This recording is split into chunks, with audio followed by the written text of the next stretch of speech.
Asmaniji, you there? Yes, I'm here. Okay, great. I'm just starting the session, yeah?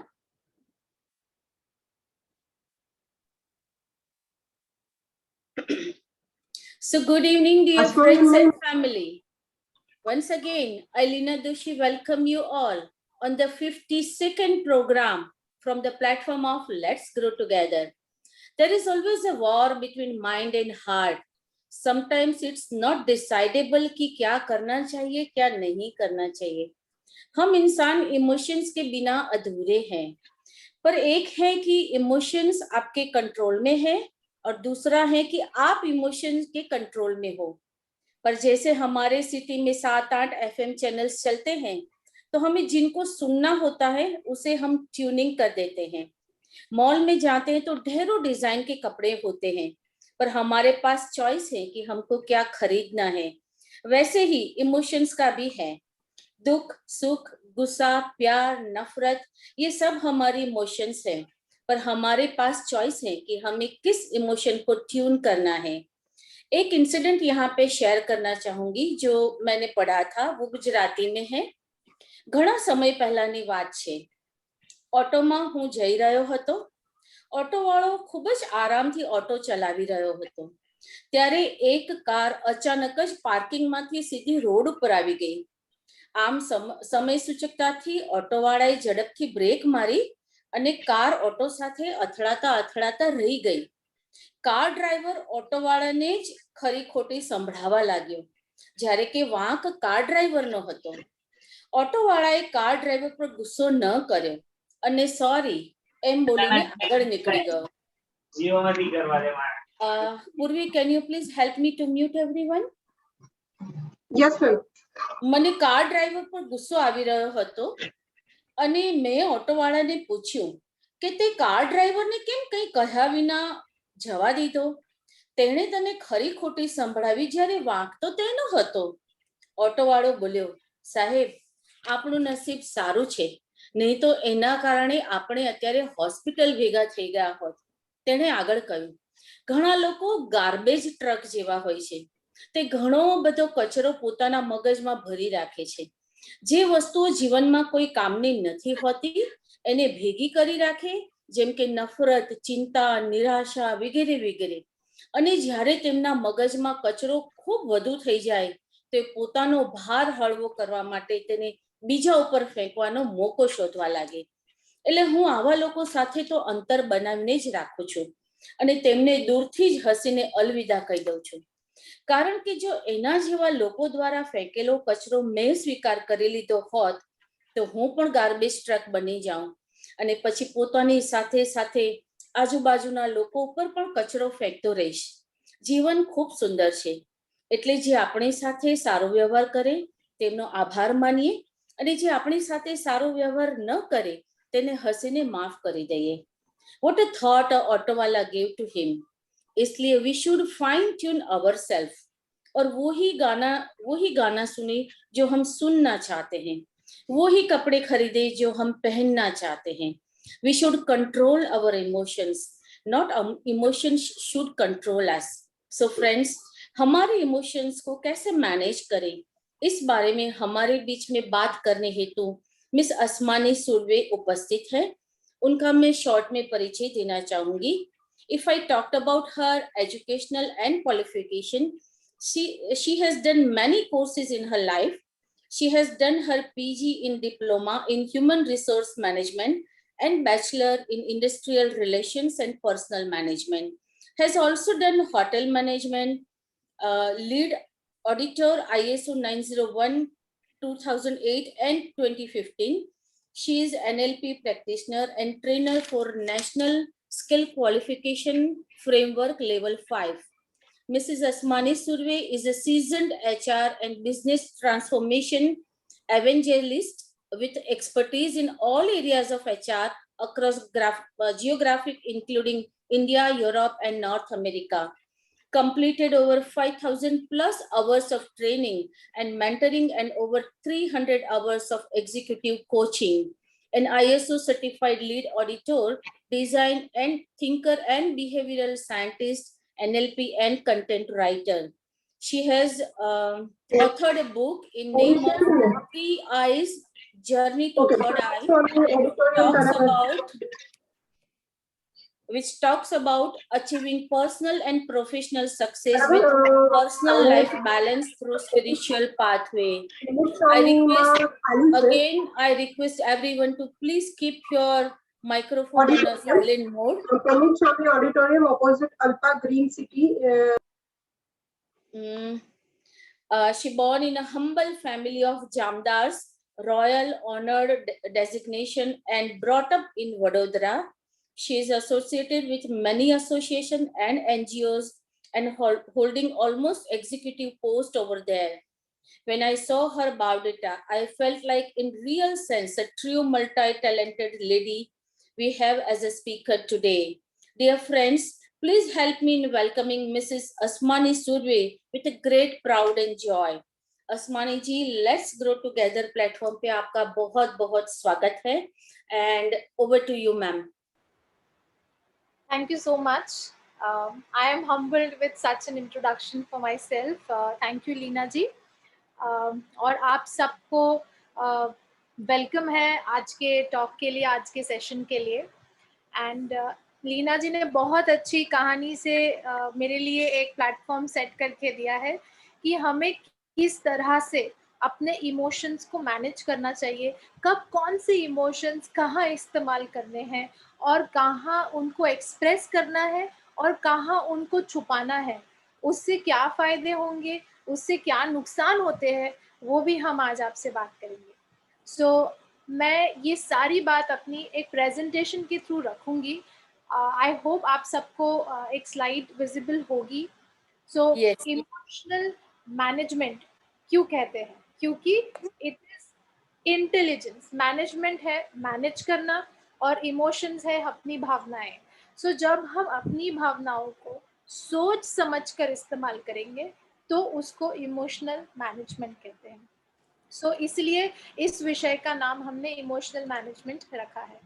आप सब लोग इसमें बता सकते हैं, कुछ चैट में बता सकते हैं, कुछ लोग अनम्यूट करके बता सकते हैं कि आपको अभी इस वक्त दो कार्टून्स के अलावा स्क्रीन पे क्या दिख रहा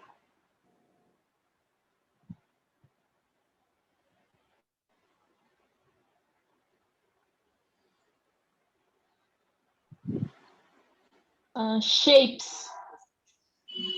आपको कौन से शेप्स नजर आ रहे हैं? Squirrel and fish, dolphin. Yes, काफी लोगों ने रैट, फॉक्स, कुछ लोगों ने ब्लू व्हेल, कुछ लोगों ने चिली, कुछ लोगों ने ये सब बताया है. तो जैसे हमने एक कहानी सुनी जिसमें हमने सोचा कि उस इंसान का कार चलाने वाले का गुस्सा था. हम हर चीज को अपने नजरिए से देखते हैं. रिक्शा वाले ने उसके दिमाग में जो भरा था उसको गार्बेज सोचा.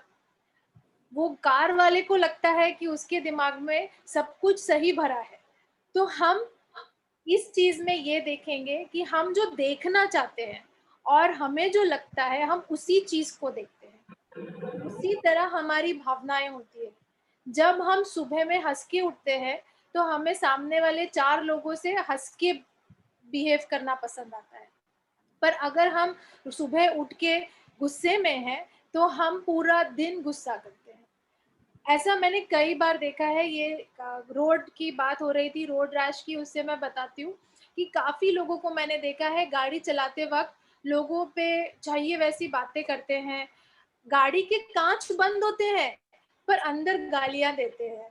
अब उन गालियों का क्या फायदा? तो वो गुस्सा है या फिर आपका फ्रस्ट्रेशन है, वो आपको कहाँ, कब, कैसे इस्तेमाल करना है, हम उसके बारे में आज बात करेंगे। So what you see is what you believe. हमारी जो 5 इंद्रियां है वो इसी बारे में बात करती है। यहाँ हम डॉल्फिन देख सकते हैं जिसको नजर आती है, जो ब्लू लाइंस में है, जिसका ये ऑरेंज कलर की आंख है, इट्स बेसिकली अ डॉल्फिन। और जो देखना चाहते हैं स्क्विरल है, तो जो ऑरेंज कलर की पूरी है वो स्क्विरल है। सो इसमें 2 पहलू है, एक पहलू डॉल्फिन का है, एक पहलू स्क्विरल का है। ऐसे ही हमारे हर भावना में 2 पहलू होते हैं, एक पहलू हमारा होता है और एक पहलू सामने वाले का होता है, जिसे हम ये भावनाएं एक्सप्रेस करते हैं। हम इस बात को आगे बढ़ाते हुए आपके साथ मैं पूछना चाहूंगी कि हमारे इमोशंस क्या होते हैं। इमोशंस कई प्रकार के होते हैं, पर हमारे इमोशंस क्या होते हैं। आप देख सकते हैं नीचे कूदते हुए छोटे छोटे कार्टून्स देख सकते हैं, कुछ सरप्राइज में है, कुछ खुशी में है, कुछ लोग क्वेश्चन मार्क में है, कुछ लोगों को एक्सप्रेशन ही नहीं है, कुछ लोग खुश है, मतलब नाच रहे हैं। सो हर इंसान का एक अंदरूनी इमोशन होता है। हम इस इमोशन को ज़्यादा बेहतर एक वीडियो से समझेंगे, जिसमें मैं आपको बताना चाहती हूँ कि कैसे हमारे अलग अलग इमोशंस हमें इंटरनली ड्राइव करते हैं।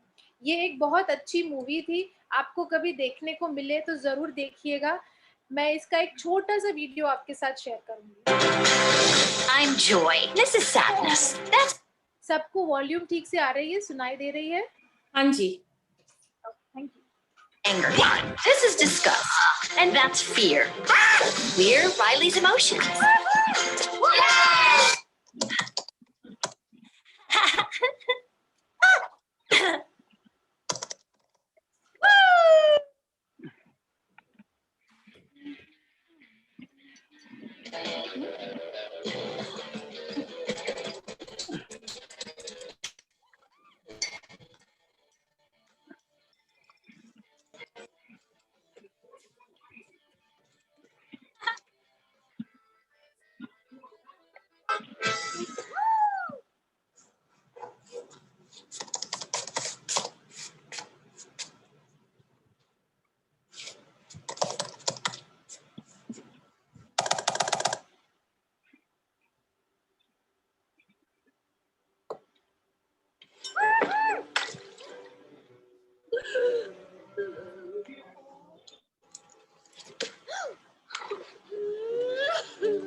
Ugh.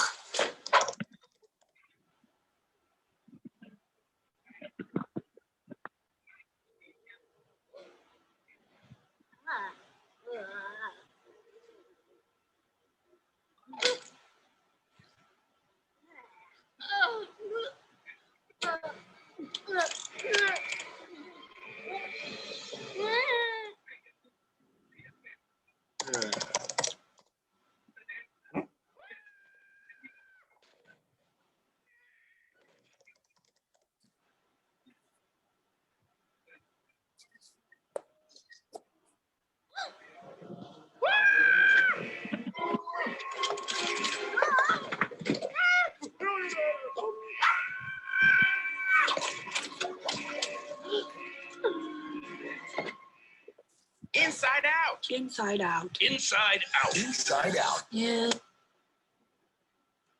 सो हमने हमारे अलग अलग टाइप के इमोशंस देखे। ये तो बहुत कॉमन इमोशंस, 5 इमोशंस जिसकी हमने बात की है, कि जिसमें सबसे पहले हमने देखा खुशी, कि कैसे वो लड़की को एक छोटी सी अचीवमेंट से खुशी मिलती है और हमारी पूरे शरीर में तरंगे उठती है जिससे हम और खुश हो जाते हैं। उसी तरह हर इमोशन का इम्पैक्ट दिखाया गया है कि एक छोटी सी चीज जो हमारी ट्रिगर होती है तो हम उस इमोशन को अपने आप ही बढ़ाते हैं। हम देखिए दुख हुआ उस लड़की को, उसकी लिखी हुई किताब पे दूध गिर गया तो, पर बात क्या हुई, उसने वो किताब उठा के देखी और वो और फट गई तो उससे और दुख हो गया। हम अपनी लाइफ में ऐसा ही करते हैं। हमारे पास एक इमोशन आता है, हम उसको इतना बढ़ा देते हैं कि फिर वो इमोशन हमें ड्राइव करता है, हम इमोशन को ड्राइव करने की जगह। अगर इंसान इतना इंटेलिजेंट है तो वो अपनी भावनाओं को अपने हिसाब से क्यों नहीं चला सकता? अगर वो रिक्शा वाला पढ़ा लिखा नहीं है पर उसको पता है कि मुझे कहाँ गुस्सा करना था और जिससे गुस्सा आ रहा था उसको छोड़ दिया, तो उससे ना तो वो छोटा हो गया, ना तो जिसने गुस्सा दिखाया वो बड़ा हो गया। अब यहाँ हम क्या करते हैं, हम अपना ईगो ले आते हैं, ऐसा कैसा मुझ पे गुस्सा कर दिया। अब वो ईगो लाते तो उस चीज का और बड़ा रूप हो जाता और हम उस चीज को कभी खत्म नहीं कर पाते और शायद जिंदगी में फिर वो 2 मिनट का जो कंट्रोल उसने खो दिया था उस पे वो जिंदगी भर रोता, क्योंकि कार वाला उसको जेल में ले जाता या उसको कहीं भी पहुंचा देता, फिर वो जिंदगी भर उस चीज को लड़ता रहता है। तो यहाँ हमें अपना इंटेलिजेंस इस्तेमाल करके अपने इमोशंस को ड्राइव करना है। तो these are different types of emotions, खुशी, दुख, मतलब जो डिस्गस्ट है या फिर डर है। अब देखिए, आप डर भी ऐसी चीज है कि आप डर से जितना भागेंगे डर आपके पास उतना ही आएगा।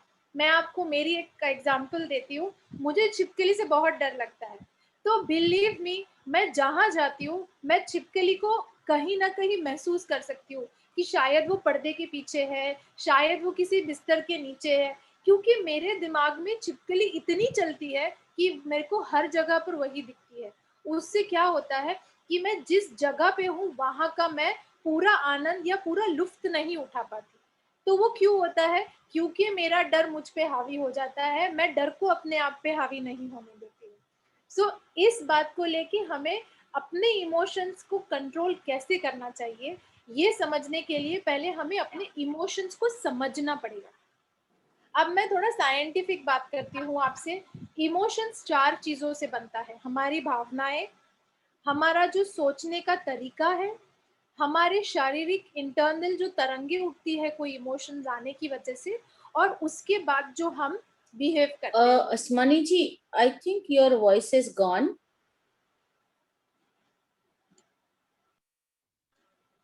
Am I audible now? Yes, now it's there. Yeah. So emotions basically 4 चीजों से बनती है। एक हमारी भावनाएं, दूसरी हमारी सोच, तीसरे हमारे शारीरिक केमिकल रिएक्शंस, और चौथा उसके बाद जो आउटपुट निकलता है जिस हिसाब से हम बिहेव करते हैं। ये 4 चीजें हमारे इमोशंस को ड्राइव करती है। अभी देखिए, इसमें भी 2 तरीके बिहेवियर के होते हैं, जहाँ पे जो जिस वजह से हमारी भावनाएं उठी उसके साथ आप एक एक्शन जोड़ दें, बिना सोचे एक्शन जोड़ दें, तो आता है रिएक्शन। और अगर आप आपके अंदर उठे हुए भावना को थोड़ा सा सोच के फिर उसको एक्शन में कन्वर्ट करें, तब आता है रिस्पॉन्स। ज्यादातर लोग क्या करते हैं कि वो लोग सुनने के लिए नहीं सुनते हैं, वो जवाब देने के लिए सुनते हैं। जब वो जवाब देने के लिए सुनते हैं वो होता है रिएक्शन, कि आप सामने वाला ये बोल रहा है ना, मैं इसके सामने इसका ये जवाब दूंगा। उसकी वजह से जो सामने वाला बोल रहा है उसको आप पूरी तरह नहीं सुनते हैं, उससे आपका आता है रिएक्शन। पर अगर जो सामने वाला बोल रहा है उसको आप शांति से अपने आप में सोचे और फिर उसका जवाब दे, तो आता है रिस्पॉन्स। ज्यादातर केसेस में हम लोग काउंसलिंग में जो भी लोगों के रिलेशनशिप इश्यूज आते हैं उसमें यही अनुभव करते हैं कि इट इज बिकॉज वो लोग पूरी बात सुनते ही नहीं है। हम भी उनको बता रहे होते हैं तो वो हमें समझाने लगते हैं कि आप गलत है और हम सही है। तो यहाँ क्या होता है कि वो रिएक्शन होता है और वो रिस्पॉन्स नहीं होता है। सो अगर आपको आपके इमोशंस को कंट्रोल करना है तो सबसे महत्व की बात है कि आप आपके रिएक्शन से रिस्पॉन्स को रिप्लेस करें। आप कैसे रिप्लेस करें? तो हमारे रिस्पॉन्स को या हमारे रिएक्शंस को या हमारी फीलिंग्स को हमारी इंद्रियां ड्राइव करती है।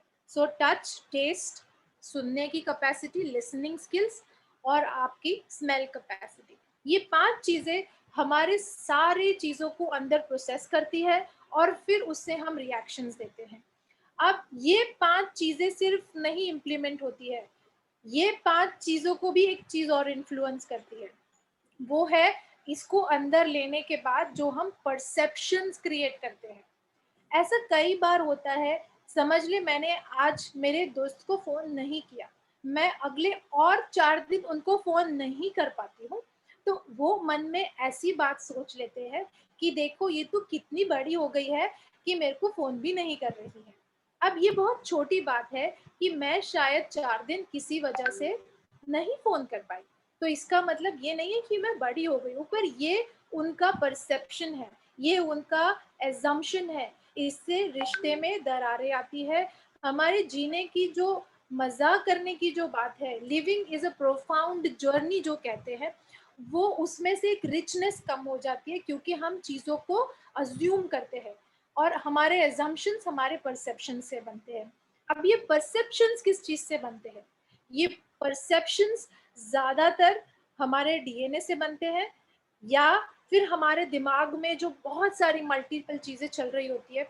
आज की दुनिया इतनी फास्ट चल रही है, कोई काम करना चाहता है, कोई घर संभाल रहा है, किसी को कहीं फंक्शन में जाना है, वो फंक्शन खत्म होने के बाद रात को डिनर में जाना है, इतना सारा चीज़ें दिमाग में मल्टीटास्किंग हो रही होती है। और फिर जैसा लीना जी ने बताया कि हम दिमाग में एक गार्बेज भर के रखते हैं कि हम अपने अनुभवों से उस चीज़ को एकदम फिक्स कर लेते हैं। उसके लिए हम एक और फनल भी देखेंगे कि हमारे इमोशंस का फनल कैसे बनता है। सो शुरुआत जब हम पैदा होते हैं तो एक डीएनए से होती है कि जिससे बच्चों को कुछ पता नहीं होता है, वो सिर्फ उतना ही समझते हैं जितना उनको दिखता है, दिखता भी ठीक से नहीं है। मैं आपको बता दूं, बच्चा जब माँ की कोख में होता है तो उसको आवाज जो आती है उसकी ध्वनि से उसको माँ पहचान में आती है। उसको बिल्कुल माँ का स्पर्श या माँ के कुछ भी और चीज से वो जानता नहीं है, वो सिर्फ माँ की आवाज का टोन जो उसको पानी में सुनाई देता है वो उससे माँ को पहचानता है। उसको 2 से 3 महीने लगते हैं स्पर्श टच को फील करने के लिए या आंखों से देखने के लिए, तब तक वो सिर्फ अपने कानों से वो ध्वनि याद रखता है। इसीलिए जो माँ के पास ज्यादा रहते हैं, पिताजी होते हैं, घर वाले होते हैं, तो उनकी आवाज से वो उनको ज्यादा पहचानता है। सो सबसे पहली बात जो आपके इमोशंस ड्राइव करता है वो है आपका डीएनए। फिर जो ड्राइव करता है वो है मॉडलिंग। मॉडलिंग का मतलब यह होता है कि जैसे अगर घर में बच्चे देखते हैं कि पापा गुस्सा करते हैं तो उनको लगता है गुस्सा करना ठीक है। अगर उनको लगता है कि मम्मी रोती है तो उनको लगता है रोना ठीक है, क्योंकि उनके आसपास के जो लोग घर में हैं वो उन्हीं से चीजें सीखते हैं। अब बच्चे कई बार बाहर जाकर जब कुछ अनसेंड बोलते हैं तो माता पिता को एम्बैरेसिंग लगता है, पर वो इमोशंस आते कहाँ से है? वो घर से सीख कर आते हैं। कभी कहीं पिताजी ने झूठ बोलते हुए देख लिया तो बच्चों को लगता है झूठ बोलना ठीक है, पर वो इमोशन आता कहाँ से है? वो आता है मॉडलिंग से, क्योंकि उनका तो एक्सपोजर बहुत लिमिटेड होता है। जैसे हम अपनी नानी दादी को देखेंगे तो उनकी बातों में बहुत ज्ञान होता है, पर जब वो हमें सुनते हैं तो उन्हें लगता है कि मेरे बच्चों को कितना पता है, और बच्चों को ऐसा लगता है नानी दादी को कुछ पता नहीं है।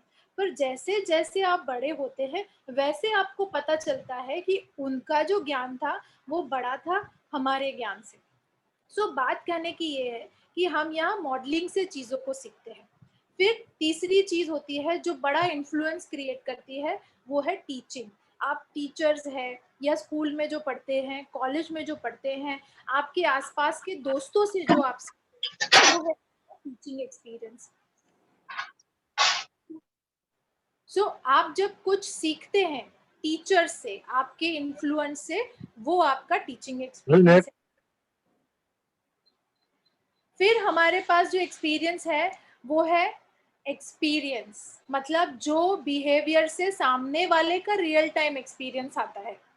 कि जैसे समझ ले कि मैं आज किसी को मिलने गई, अब किसी के घर गई तो उनका कुत्ता सोफे पे बैठा हुआ था, तो वो मेरा अनुभव था कि अगले बार मैं जाऊंगी ना तो मैं अपने साफ सफाई की चीजें साथ में ले जाऊंगी, क्योंकि उनका कुत्ता सोफे पे बैठता है जो मुझे पसंद नहीं है। सो वो मेरा अनुभव से मैं अपना एक इमोशन बनाती हूँ, अपना एक परसेप्शन बनाती हूँ। फिर आता है रीइंफोर्समेंट। जैसे जैसे उम्र में हम बढ़ते जाते हैं हमारी कुछ सोच बहुत गहरी हो जाती है, नहीं ये तो ऐसा ही होता है, ये तो वैसा ही होता है। पुराने जमाने में इसीलिए लड़कियों की शादी जल्दी कर देते थे, क्योंकि जैसे जैसे उम्र बढ़ती है आपके ख्याल और स्ट्रांग होते जाते हैं। सो वो होता है रीइंफोर्समेंट। और लास्ट है अवेयरनेस, जिसकी हम आज बात कर रहे हैं, कि अगर आप आपके अंदर एक अवेयरनेस लाएंगे तो आपकी इमोशंस आपके हिसाब से चलेंगे, क्योंकि नीचे का पूरा फनल तो आपने किसी और से सीखा है, किसी और एक्सपीरियंस से अनुभव किया है। पर आप उस चीज सब चीज को पीछे रख के जब अवेयरनेस से कोई चीज में बिहेव करेंगे तो वो होगा अवेयरनेस से आपका रिस्पॉन्स। सो इस तरह से हमारी पूरी इमोशंस की जर्नी लाइफ में हमेशा चलती है। और अगर आप भी अवेयरनेस लाएंगे आपके इमोशंस में तो आपकी भी जर्नी और बेहतर हो सकती है। अब ये सब तो मैंने बता दिया इमोशंस क्या होते हैं, पर हमें मैनेज क्यों करना है। चलिए मैनेज का भी मैंने थोड़ा आपको बता दिया कि उससे आपकी लाइफ में बेनिफिट्स होते हैं, पर क्या बेनिफिट्स होते हैं।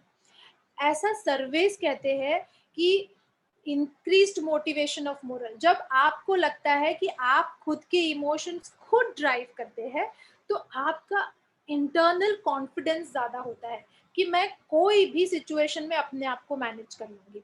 तो that is why it is 43%। It increases your moral and motivation. आपको जीने की और मजा आती है क्योंकि आप आपके खुद के कंट्रोल में है और कोई आपको कंट्रोल नहीं कर रहा है। दूसरी बात है इम्प्रूव लीडरशिप, क्योंकि जो लोग अच्छा सुनते हैं, क्योंकि हमें रिस्पॉन्ड करना है, तो अगर रिस्पॉन्ड करना है तो हमें अच्छा सुनना पड़ेगा। तो सुनने से अल्टीमेटली आपकी लीडरशिप क्वालिटीज बेहतर होती है। बेटर कोलैबोरेशन, क्योंकि आपके रिलेशनशिप्स लोगों से अच्छे होते हैं।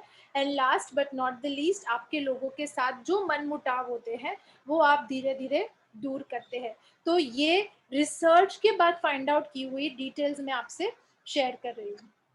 अब जैसे हमने 2-3 बार पहले भी इस बारे में बात की है कि रिलेशनशिप में डिस्टेंसेस आते हैं।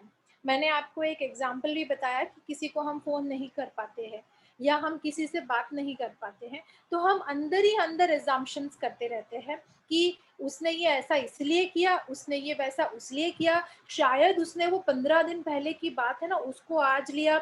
जैसे जैसी उम्र बढ़ती है हम सोचते हैं कि मैं उसके शादी में नहीं गया था इसलिए वो मेरे शादी में नहीं आया। सो ऐसे काफी चीजें हम अपने एजम्पशन से करते हैं। पर जब ये चीजें हम सोच रहे होते हैं, अगर तभी हम अपनी भावनाओं को थोड़ा रोक दे कि नहीं, शायद इसमें कुछ तकलीफ हो सकती है। मैं आपको एक और बात बताती हूँ। अप्रैल मिड में जब कोरोना का बहुत बड़ा काल आया था तब मुझे भी कोरोना हुआ था और तब मैंने काफी लोगों के साथ बात नहीं की। देखिए अब इंटरेस्टिंग बात यह है कि क्योंकि मुझे सोशलाइजिंग पसंद है, मैं लोगों को सामने सामने से फोन करके बात करती हूँ। पर हुआ यूँ कि मैं फोन नहीं कर पाई तो मैंने ये अनुभव किया कि वो 15 दिन में जिनको मैं फोन करती हूँ उन्होंने भी मुझे फोन नहीं किया या उन्होंने भी मेरी खबर नहीं पूछी। पर उसकी मतलब ये तो नहीं है कि वो मुझे फोन करना बंद कर देना चाहिए। अगर मैं ऐसी हूँ, मुझे फोन करना पसंद है, मुझे सोशलाइजिंग करना पसंद है, तो मुझे वो अच्छी चीजें करते रहना चाहिए जिससे मुझे खुशी मिलती है, ना कि उस चीज को अपने आप में पकड़ लेना चाहिए। So distance in relationship is majorly because of our lack of capacity to manage our emotions. दो भाइयों के बीच में झगड़ा होता है तो बचपन में जब झगड़ते हैं तो वो 10 मिनट में एक दूसरे से बात कर लेते हैं, पर जैसे उम्र बढ़ती जाती है वैसे वही झगड़े 10 साल भी लगते हैं तो भी कम हम नहीं कर पाते हैं। इसीलिए हमें अपने इमोशंस को मैनेज करना बहुत आवश्यक है। फिर बात आती है गुस्से की। सो गुस्सा तो हम सबको पता है कि हमारे लिए बहुत हानिकारक है। हम सब जानते हैं कि गुस्से से क्या क्या तकलीफें होती है। एंड जैसे ये स्क्रीन पे आप देख सकते हैं कि anger is just one letter short by D. अगर डी लगा देंगे एंगर के आगे तो इट बिकम्स डेंजर। सो वो डेंजर आप क्यों रखना चाहते हैं अपने आप में? आप लोगों को क्यों फॉरगिव एंड फॉरगेट नहीं कर सकते? लोग जिंदगी में काफी मिलेंगे, जो अच्छा करेंगे उनको याद रखो, जो बुरा करेंगे उनको भूल जाओ, क्योंकि जो बुरा कर रहे हैं वो उनका कर्म है और जो अच्छा करना है वो आपका कर्म है। सो आपका गुस्सा अगर है तो उसको आप भूल जाओ, और अगर आप नहीं भूलना चाहते हैं तो आप उसको एक्सप्रेस कर दो। पर कैसे एक्सप्रेस करेंगे हम एक्सप्रेशन जो है वो सैंडविच मेथड में करेंगे। अब वो सैंडविच मेथड में कैसे करेंगे? उसके लिए हमें रिस्पॉन्स देना बहुत जरूरी है। अब रिस्पॉन्स कैसे देंगे? तो गुस्सा जब आता है तो रोको अपने भावनाओं को। सामने वाले को पहले एक अच्छी बात बताओ कि तूने बात तो बड़ी अच्छी की, फिर बताइए कि पर ये बात मुझे नहीं जची, तुझे बोलने से पहले इस चीज के बारे में थोड़ा सोचना चाहिए था। फिर बाद में उसको एंड ऐसे करो, चल कोई नहीं अब बोल दिया ना, आगे से ध्यान रखना कि ऐसा तुम मत बोलो। ठीक है? इससे क्या होता है कि सामने वाला, आप जो बोल रहे हो वो उसकी तारीफ से शुरू करते हो, आप आपका जो डिसअपॉइंटमेंट है वो एक्सप्रेस करते हो, और फिर आखिरी में उसको बंद करते वक्त ये बोलते हो कि चल मैंने तुझे माफ किया। उससे ना तो आप छोटे होते हो, ना ही आप अपने दिल में एक वॉल्केनो बनाते हो। मैंने ऐसे कई लोग देखे हैं कि जिनके केस में वो लोग सालों सालों की बातें मन में रखे रखते हैं, और फिर वो धीरे धीरे धीरे धीरे धीरे धीरे इतनी बड़ी हो जाती है कि एक दिन उसका विस्फोट हो जाता है। तो मैं हमेशा कहती हूँ कि भावनाओं का वॉल्केनो मत बनाइए। अगर खुशी है तो पहले जाके एक्सप्रेस कर दीजिए। अगर गुस्सा है तो उसको पहले अच्छा, फिर गुस्सा, और फिर अच्छा करके बंद कर दीजिए। आपका मन भी हल्का हो जाता है और आप आपकी बात भी रख देते हो। सामने वाले को कम से कम बुरा लगे, ये आपकी कोशिश होती है। सो इस तरह से हमें अपने गुस्से को भी एक्सप्रेस करना आना चाहिए, और expression is very very important when it comes to your emotions. ये सारी बातें हो गई दिमाग की। अब हम थोड़ी फिजिकल बात कर लेते हैं कि हमारे जो इमोशंस होते हैं वो हम पर कौन से पार्ट्स पे इम्पैक्ट करते हैं। सो पहले गुस्सा। अब गुस्सा हमारे लीवर पे सीधा असर करता है, क्योंकि उससे जो केमिकल रिएक्शंस होते हैं, हम सब जानते हैं कि हर हमारी भावनाओं का, हर फीलिंग का, हर सेंस का एक अपने बॉडी में तरंग उठती है। ये तरंग इसलिए उठती है क्योंकि हमारा जो प्रेशर होता है वो ऊपर नीचे होता है, उससे केमिकल रिएक्शंस होते हैं। तो अगर हम सीधा बात करें तो गुस्से से लीवर पे प्रेशर आता है, दुख करने से हमारे लंग्स पे प्रेशर आता है क्योंकि उससे डिप्रेशन होता है, तो हम सांस लेने में गलती करते हैं। फिर तीसरा, अगर हमें चिंता है, देखिए आप काफी लोगों से मिले होंगे कि जिनको चिंता करने की बहुत आदत है, तो वो ना हमेशा आपको पतले मिलेंगे। क्यों मिलेंगे? क्योंकि जो चिंता करते हैं उनका डाइजेशन सिस्टम ठीक से नहीं चलती है। फिर आता है स्ट्रेस, जो आज के टाइम में हम सबके पास थोड़ा थोड़ा थोड़ा थोड़ा कुछ ना कुछ कारण से है। किसी के पास पढ़ाई का स्ट्रेस है, किसी के पास घर का स्ट्रेस है, किसी के पास नौकरी का स्ट्रेस है। स्ट्रेस तो सबके लाइफ में रहेगा यहाँ, और वो हमारे सीधा हार्ट और ब्रेन पे असर करता है। यहाँ मैं आप सबसे पूछना चाहूंगी कि अगर मैं एक टेबल पर हम सबको बोलूं मैं कि आप अपने अपने प्रॉब्लम्स रख दीजिए, और बाद में मैं उस पूरे चिट्ठी को हिला दूं, वो एक कटोरी में डाल के वो सारी चिट्ठियां हिला दूं, और फिर मैं आपको बोलूं अब आपको जो चिट्ठी मिलेगी वो प्रॉब्लम आपको सॉल्व करनी है, क्या आप कर पाएंगे? कोशिश करेंगे। जी, कोशिश करेंगे, बट बहुत मुश्किल होगा। जैसे अगर मैं किसी के घर की प्रॉब्लम्स ले लूं, तो वहां पर कौन क्या सोचता है, किसको क्या बोल के अच्छा लगता है, क्या बोल के बुरा लगता है, ये एक अनजान इंसान को नहीं पता होता है। वो अपने घर के प्रॉब्लम्स खुद ही सॉल्व कर सकते हैं। अगर मैं किसी की पढ़ाई की बात कर लूँ, तो उन्होंने पिछले सेमेस्टर में कितनी पढ़ाई की थी, वो तो मेमोरी उनके प्रॉब्लम के साथ आपके साथ नहीं आ रही है। मतलब आपको तो पूरे पढ़ाई करनी पड़ेगी, तब आप उनकी पढ़ाई में और अव्वल नंबर ला पाएंगे। इसलिए हर किसी के लाइफ में स्ट्रेस है, किसी के जॉब में स्ट्रेस है, किसी के बिजनेस में स्ट्रेस है, किसी को प्रॉफिट कम है, किसी को प्रॉफिट ज्यादा है। अगर सब कुछ ठीक है तो बच्चों का स्ट्रेस है, नहीं है तो बच्चे नहीं है, इसका स्ट्रेस है। दुनिया में स्ट्रेस करने के लिए बहुत कारण है, पर वो स्ट्रेस के साथ मैनेज करने के लिए सिर्फ एक ही कारण है कि आप अंदर से खुश रहें। और वो आप तभी रह पाएंगे जब आप आपकी भावनाओं को कैसे इस्तेमाल करना है समझ पाएंगे।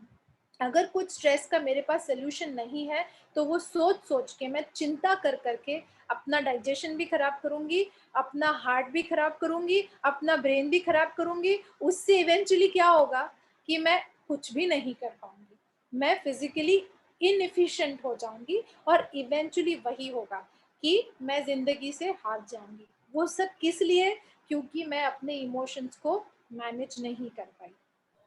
और आखिरी में जो बात है डर की, तो डर से हमारे किडनीज पे असर होता है, क्योंकि डर ये ऐसी चीज है जो हमें अपने आप को कॉन्ट्रैक्शन में रखने सिखाता है। देखिए, आप सबसे पहले किसी चीज से अगर डर लगता है, तो आप सबसे पहले अपने आप को सांस रोक लोगे। आप डर जाओगे तो आप अपने आप को कॉन्ट्रैक्ट कर लोगे। उससे क्या होता है कि आपके जो मसल्स होते हैं वो सबसे ज्यादा किडनी पे इम्पैक्ट करते हैं, and that's how your kidney also gets impact.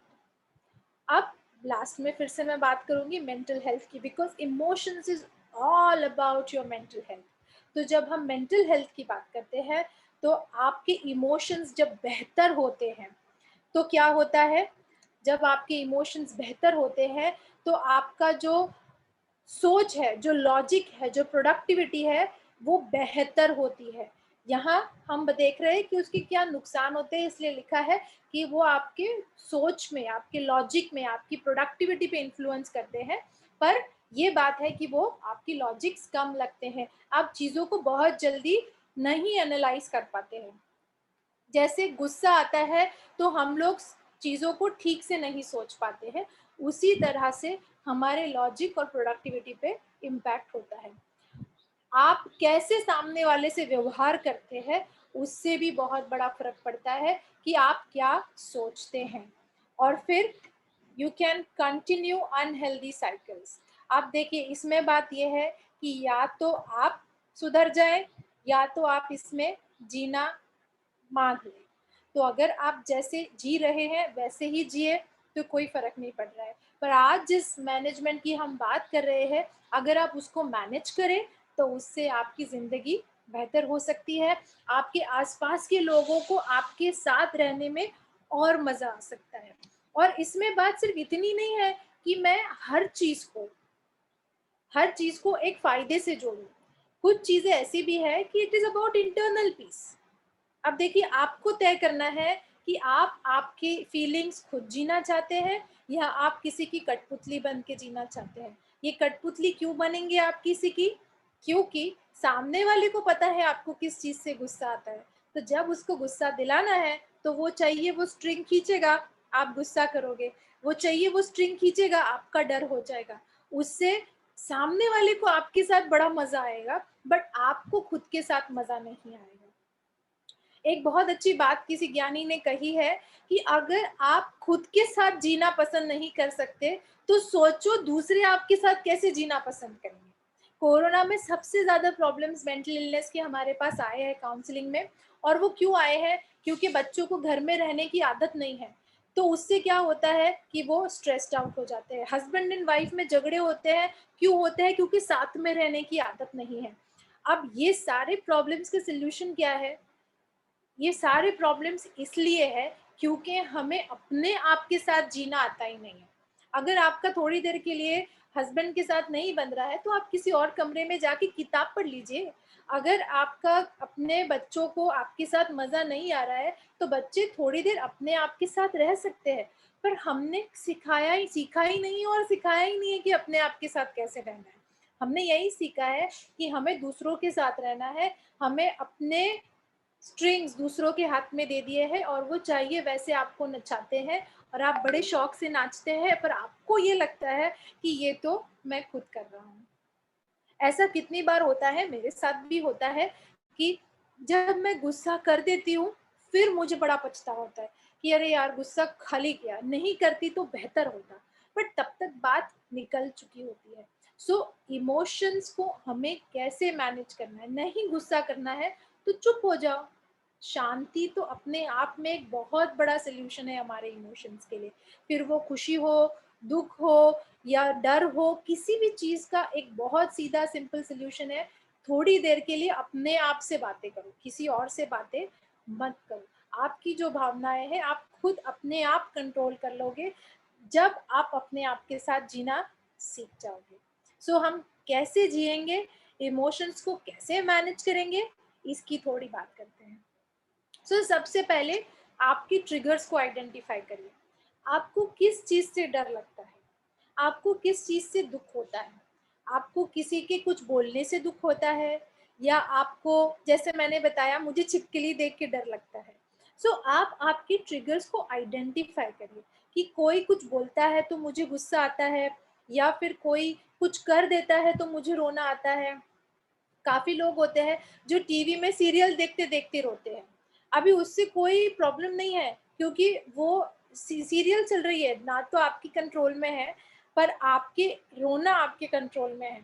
हालांकि हम अपने काउंसलिंग सेशन में बताते हैं कि आप टीवी देख के रोते हैं तो रो लीजिए, क्योंकि वहाँ क्या होता है, कोई पार्टी एक दूसरे से एसोसिएटेड नहीं होता है, रोने से मन हल्का होता है। कुछ लोग होते हैं जो सबके सामने नहीं रो पाते हैं, तो आपका मन रोने से हल्का हो जाता है।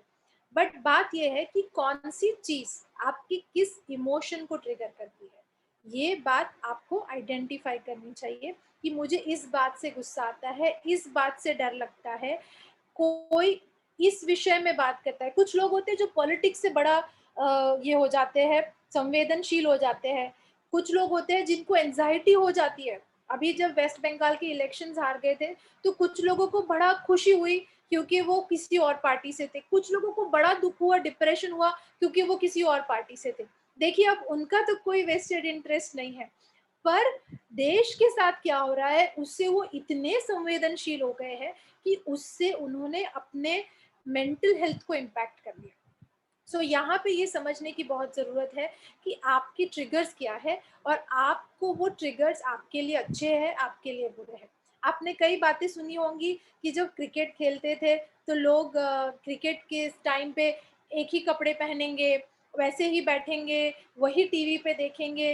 वो इतना अपने आप को उस चीज़ से एसोसिएट कर लेते हैं जिस पे उनका कंट्रोल नहीं है। तो आपको अपने आप पे कंट्रोल है, तो आप अपने ट्रिगर्स को आइडेंटिफाई करके या तो आप उनके सामने जाइए क्योंकि डर के आगे जीत है, या तो फिर आप उस चीज को अपने आप के तक सीमित रख के उस पे कंट्रोल पा लीजिए। दो तरीके ही है हमारे पास एज एन ह्यूमन, हम दो ही चीजें कर सकते हैं, या तो हम उस पे जीत ले या तो हम उससे हार जाए।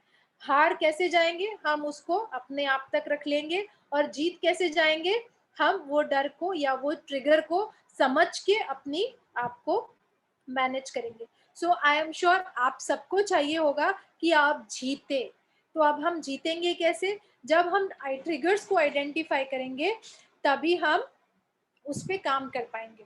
काफी टाइप के ट्रिगर्स होते हैं, घर के बच्चों के ट्रिगर्स होते हैं, शादी के ट्रिगर्स होते हैं, रिलेशनशिप के होते हैं, ऑफिस के होते हैं, छोटे बच्चों के होते हैं, बड़े बच्चों के होते हैं, काफ़ी टाइप के ट्रिगर्स होते हैं। सोशल ट्रिगर्स होते हैं, लोग क्या कहेंगे, इससे हमें बड़े चिंता होती है। अब हम ये ट्रिगर्स को कैसे मैनेज करेंगे। सो सबसे सिंपल चीज़ जो है वो है एम्पैथी। एम्पैथी का मतलब होता है सामने वाले की कुर्सी में बैठ के सोचना कि भाई अगर मुझे आज इस चीज से दुख है, अगर मैं उसकी जगह होता तो मैं क्या करता, अगर मैं मुझ पे आज वो गुस्सा कर रहा है, मैं उसी उम्र में होता तो मैं क्या करता। सो इससे बहुत सिंपल है कि आप तुरंत अपने आप को जब सामने वाले की जगह में रखते हैं तो आप समझ जाते हैं कि वो सामने वाला इंसान सही है या गलत है। इसको हम लोग साइकोलॉजिकल टर्म्स में डिसएसोसिएशन कहते हैं, कि आप अपने जो सिचुएशन है उससे अपने आप को थोड़ा अलग करते हैं, आप किसी और की जगह जाके सोचते हैं, तब आपको समझ आता है कि शायद मैं भी ऐसा ही करता। इसका मैं बहुत अच्छा एग्जाम्पल दे सकती हूँ, सास बहू का होता है। जब वो बहू होती है तब उसको अपनी सास बुरी लगती है, जब वही सास बन जाती है तो उसको अपनी बहू बुरी लगती है। वो शायद 100 चीजें ऐसी हो सकती है कि वो जो उसके साथ बुरा हुआ वो ना कर रही हो, पर उसकी बहू को और 100 चीजें मिल जाएंगी जो उसके हिसाब से उसकी सास गलत कर रही है। सो एम्पैथी में एक बहुत सिंपल चीज है कि आप सामने वाले की जगह जाके सोचो, वो ऑफिस में हो, वो घर में हो, वो रास्ते पर हो, कहीं भी हो, पर रिएक्शन देने से पहले, रिस्पॉन्ड करने के लिए आप उस बात को थोड़ा सा सोचो कि अगर मैं उसके जगह होती तो मैं क्या सोचती। अगर मैंने फोन नहीं किया है तो क्या हुआ, सामने वाले ने फोन किया है ना, तो मैं उससे बात कर लेती हूँ। अगर मैंने गलती की है तो क्या हुआ, मैंने सॉरी बोल दिया तो उस बात को हमें हमेशा सामने वाले की जगह जाके सोचना चाहिए कि अगर मैं ऐसे गलत बिहेव करती और मैं सॉरी बोलती और सामने वाला मुझ पे गुस्सा करता। कि इस पे मैं आपको एक और एग्जांपल बताती हूँ। बीच में एक बात हुई थी कि हस्बैंड वाइफ का झगड़ा हो गया था, एंड उसमें हस्बैंड ने वाइफ को सॉरी बोला। अब वाइफ ऐसा बोलती है, 35 साल तक तो आपने सॉरी नहीं बोला, आज सॉरी बोल के क्या करोगे। तो देखो, अब हस्बैंड ने तो अपना ईगो बाजू में रख के सॉरी तो बोल दिया, पर वो वाइफ को वो 35 साल का जो उन्होंने दुख दिया है वही याद है, आज जो उनको खुशी मिल रही है वो उनको याद नहीं है। तो इस वक्त क्या जरूरी है कि आप एम्पैथाइज करो। आपने जो भी, ऐसा तो है नहीं कि रिश्ते में एक ही जन सॉरी बोले, गलतियां तो दोनों करते हैं। तो क्या वो वाइफ ने आज तक 35 साल में जो चीजें हुई उसका सॉरी बोला क्या? नहीं बोला। एटलीस्ट हस्बैंड ने आज सॉरी बोला तो उसमें वाइफ को रिएक्ट ऐसा नहीं करना चाहिए, उनको ये सोचना चाहिए कि चलिए कोई नहीं, देर आए दुरुस्त आए, आपने मान ली, कोई नहीं, आप तो मतलब मेरे पति परमेश्वर हो, आप जैसे भी हो, मुझे तो जीना ही है आपके साथ। सो आप जब बड़ा दिल कर लोगे, जब आप सामने वाले की परिस्थिति को समझोगे, तो अपने आप आपको खुशी मिलेगी। फिर जो दूसरी महत्वपूर्ण बात है जो हमें अपनी भावनाओं में बदलनी चाहिए, वो रिस्पॉन्स है, जिसके बारे में हम ऑलरेडी 2-3 बार बात कर चुके हैं कि किस तरह से हम रिएक्ट कर देते हैं, और वो रिएक्शन काफ़ी बार इलॉजिकल होता है, वो रिएक्शन काफ़ी बार हम गलत कर देते हैं। गुस्से में हो तो गलत तरह से सामने वाले से बात कर लेते हैं, दुख में हो तो हम हर चीज़ को दुखी चीज़ से ही देखते हैं, तो शायद सामने वाले का मूड अच्छा होता है। इसी बात पे मैं एक और आपको एग्जांपल बताती हूँ कि बच्चे होते हैं ना, वो बड़े मतलब बहुत एनर्जी से फुल होते हैं, वो आपके पास कई बार आते हैं, और उसमें क्या होता है, आप आपके ऑफिस के, आपके किसी और रीजन के जो टेंशन होते हैं वो बच्चों पे डाउनलोड कर देते हो। आपको करने की इच्छा नहीं होती है, पर समझो आप शाम को ऑफिस से आए और आपका बच्चा या आपका पोता पोती कोई दौड़ के आपके पास आके बोलता है, अरे आज आप पता है मेरा क्या हुआ, मेरे को ना गेम में इतना बड़ा स्कोर मिला, और फिर आप बच्चे को बोल देते हो, हाँ यार ठीक है चल अभी जा, मेरे को ना काम करना है। तो उसमें क्या हुआ, आप आपके दिमाग के टेंशन से आपने वो रिएक्ट कर दिया, पर बच्चे ने आपसे वो चीज सीख ली एक बार। दूसरी बार जब अगली बार वो आपके पास आना सोचेगा, वो 4 बार सोचेगा मैं जाके बताऊं क्या, वो आपको बात उतना दिल खोलकर नहीं कर पाएगा। सो जो आपका रिएक्शन था उससे मल्टीपल जगह पर नुकसान होगा, इसलिए वो रिएक्शन की जगह आप रिस्पॉन्ड करिए। आप वो बच्चे को 2 मिनट प्यार से सिर पे हाथ घुमा के बोल देंगे कि बेटा बहुत अच्छी बात है, आज मैं थोड़ा थक गया हूँ, मैं थोड़ी देर में तुमसे बात करता हूँ। तो वो बच्चा बोलेगा ठीक है चलो चलो, घर में जो है आए हैं वो थक कर आए होंगे, बाहर से आए होंगे, उसका एक्साइटमेंट भी बना रहेगा, और आपको एक चेंज भी मिल जाएगा, आप उस चीज से अपने आप को छुटकारा भी पा पाओगे। अब इसमें बात यह है कि बहुत सारी बातें तो मैं हिंदी में कर रही हूँ, पर ये बात हमें नहीं भूलनी चाहिए कि इमोशंस एक इंटरनेशनल एस्पेक्ट है, हर टाइप के लोगों में ये इमोशंस होता है। सो इस बात पे मैं एक फॉरेन जो हमारी नोन पर्सन है, ओपरा विनफ्री, उनका एक कोट बताना चाहती हूँ। वो कहते हैं, when you meet obstacles with gratitude, your perception starts to shift. Resistance loses its power and grace finds a home within you. देखिए, इसमें उन्होंने बहुत बड़ी बात कर दी है कि grace finds a home in you. अगर आपको चाहिए कि आपके अंदर ग्रेस बसे, अगर लोग आपको ग्रेसफुल सोचे, तो आपको क्या करना पड़ेगा? आपको ग्रैटिट्यूड दिखाना पड़ेगा। ग्रैटिट्यूड हम बहुत अलग अलग तरह से दिखा सकते हैं। Gratitude is just a thank you feeling. सुबह में आप जब पूजा करते हैं तो आप भगवान का धन्यवाद मानते हैं कि उन्होंने आपको जो भी दिया और आपको जो मिला है वो आप उसके लिए उनका आभार मानते हैं। घर में आप किसी को पानी का ग्लास भी पिला देते हैं तो वो भी आपका एक ग्रैटिट्यूड होता है, क्योंकि वो आपकी एक उस इंसान के लिए वैल्यू है कि वो थक कर आया है, वो पानी पिएगा तो बेहतर फील करेगा, वो भी आपका ग्रैटिट्यूड है।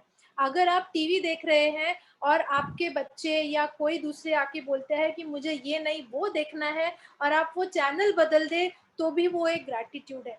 ग्रैटिट्यूड का कोई डेफिनेशन नहीं है। ग्रैटिट्यूड सिर्फ वो भावना है जो आप दूसरे को दिखाते हो, सिर्फ महसूस करवाने के लिए कि आप मेरी जिंदगी में कुछ मायने रखते हो। और जब, बिलीव मी, कोई भी आपको आपका इम्पोर्टेंस फील करवाएगा, आपको अच्छा ही लगेगा और वो इंसान आपके बारे में अच्छा ही सोचेगा। देखिए ना, आप अपने आप को वहां रख लीजिए। अगर आप कहीं बाहर से आते हैं घर में और आप आते से ही किसी के चेहरे पे प्रसन्नता आ जाए, तो आपको अच्छा नहीं लगेगा, आपको लगेगा वो मेरा इंतजार कर रहे थे। उसी तरह अगर कोई घर में आता है और आपके चेहरे पे वो प्रसन्नता होगी, तो सामने वाले को भी वही भावना आएगी। सो ग्रैटिट्यूड, एक आभार, एक धन्यवाद बहुत बहुत जरूरी है कि हम सामने वाले का आभार माने, क्योंकि किसी भी जगह पर एक आभार मानना बहुत बड़ी बात होती है। इसीलिए हर इवेंट के बाद वोट ऑफ थैंक्स होता है। वो इसीलिए होता है कि कोई अपना टाइम निकाल के, पार्टिसिपेंट्स आते हैं, कोई अपना टाइम निकाल के बात करने आता है, कोई अपना टाइम निकाल के सुन रहा है, कोई ऑर्गेनाइज कर रहा है। हर चीज के लिए उसका एक हमारा आभार होता है। उसी तरह अपनी जिंदगी के इवेंट्स में जो भी लोग इन्वॉल्व है, हमें उनके प्रति अपना आभार मानना बहुत जरूरी है। फिर वो भगवान हो या छोटा बच्चा हो, हर किसी के लिए हमें ये मानना बहुत आवश्यक है। फिर बात आती है एक्सेप्टेंस की। देखिए, सबसे बड़ा रिश्ते में या सबसे बड़ा प्रॉब्लम इसलिए होता है कि हम लोगों से अपेक्षाएं बड़ी बांध लेते हैं। अब अपेक्षाएं क्या होती है? बहुत छोटी बात है। अगर मैं हस्बैंड वाइफ की बात करूं तो वाइफ चाहेगी कि मेरे लिए एक साड़ी ले आए, शायद पति नहीं लाता होगा। पति सोचेगा कि बीवी मेरे लिए अच्छा खाना बना दे। समझो बीवी ने किसी दिन नमक कम डाल दिया तो वहां उसकी अपेक्षा टूट जाती है।